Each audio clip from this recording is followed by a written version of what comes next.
There are mounting fears tonight of an environmental disaster off the coast of England.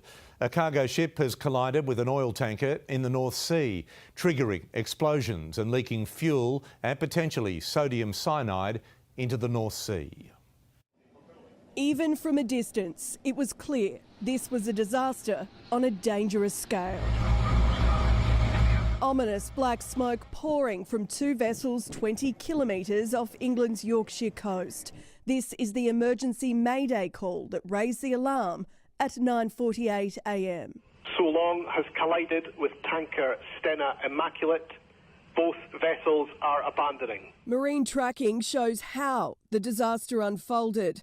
The cargo ship Solong, travelling from the north, crashes into the Stena Immaculate oil tanker, which is believed to have been anchored. Multiple explosions were heard.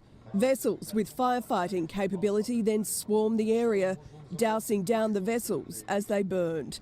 The crew on board forced to jump into water as jet fuel spilled into the sea. Vessel Stena Immaculate is carrying Jet A1 fuel, which is on fire and in the water. So it seems highly negligent at first sight that tanker should be hit by a passing vessel. Looking at the conditions, there doesn't seem to be a visibility problem. Immediately, a rescue operation swung into action. Multiple life rafts racing out to the ships and bringing the crew back here to the port of Grimsby. 36 people were rescued, one is still missing. There are grave concerns for the health of marine life and hundreds of thousands of migratory birds in the area. Stena Immaculate, which is spilling jet fuel into the North Sea, is part of a program transporting oil for the US Army.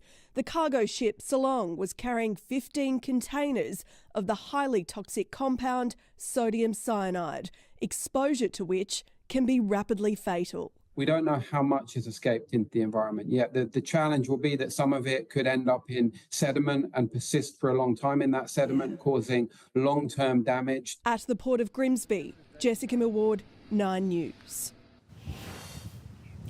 An air and sea exclusion zone is in place around the vessels on which fire continues to burn. And tragically, we can report the search for that missing crewman has now been called off. To give you an idea of the force of this collision, the oil tanker, which was anchored, was pushed 200 metres when it was hit by the cargo ship.